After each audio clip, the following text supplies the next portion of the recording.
Sebelumnya, terimalah salam kasih dan dhamma. Namo Sang Adi Budaya, Namo Buddhaya. Perkenalkan, nama saya Angelin, MPM 214-2021 dari kelas 1 BUNJ.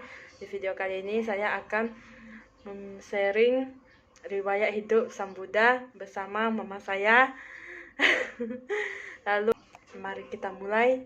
Jadi, kelahiran Pangeran Siddhartha itu dari seorang ibunya yang bernama Ratu Mahamaya dan seorang ayahnya yang bernama Raja Suddhana. Jadi pada suatu malam, Ratu Mahamaya itu bermimpi ada seekor gajah putih membawa teratai di belalainya, lalu mengelilingi sebanyak 3 kali dan memasuki perut Ratu Mahamaya sebelah kanan.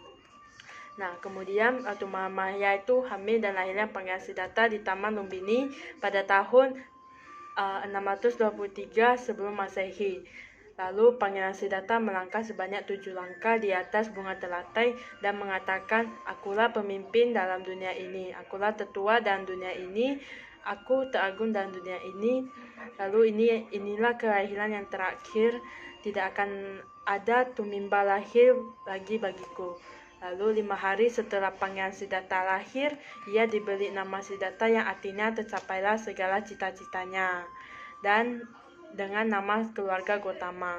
Nah, jadi menurut tradisi India kuno itu akan diadakan upacara pemberian nama dengan mengundang para brahmana terpelajar. Di antara 108 brahmana yang diundang itu terdapat 8 brahmana yang terkemuka.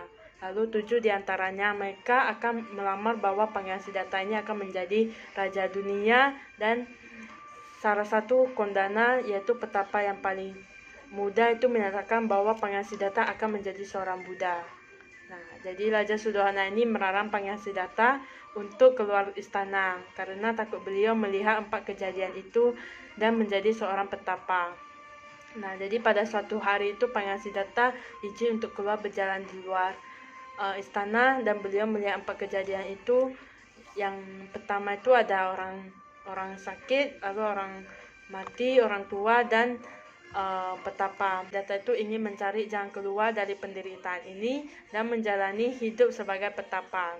Lalu petapa Gotama ini mempelajari latihan petapaan dari petapa Bagawa dan kemudian memperdalam cara bertapanya dengan 2 petapa lainnya.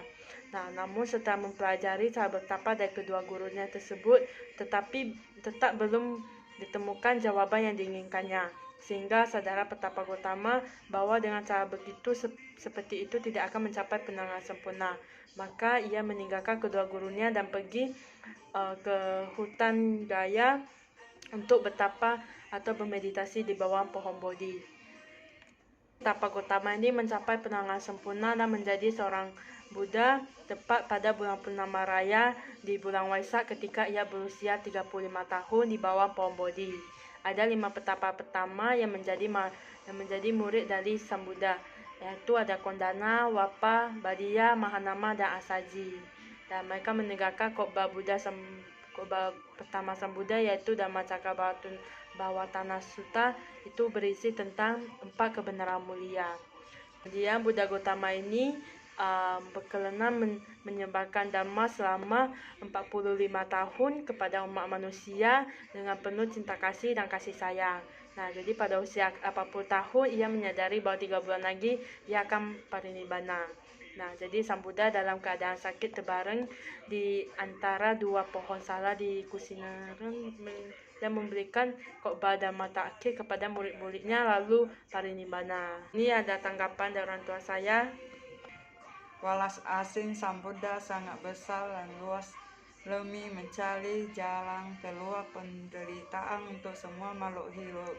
Perjalanan hidup Buddha memang sangat tidak mudah, maka itu kita memiliki kesempatan untuk menjadi manusia harus menjalani hidup dengan baik, karena Buddha pernah bersabda bahwa manusia adalah pancara lari semangat cinta kasih dan kasih sayang yang dapat menutup kepala pencernaan sempurna.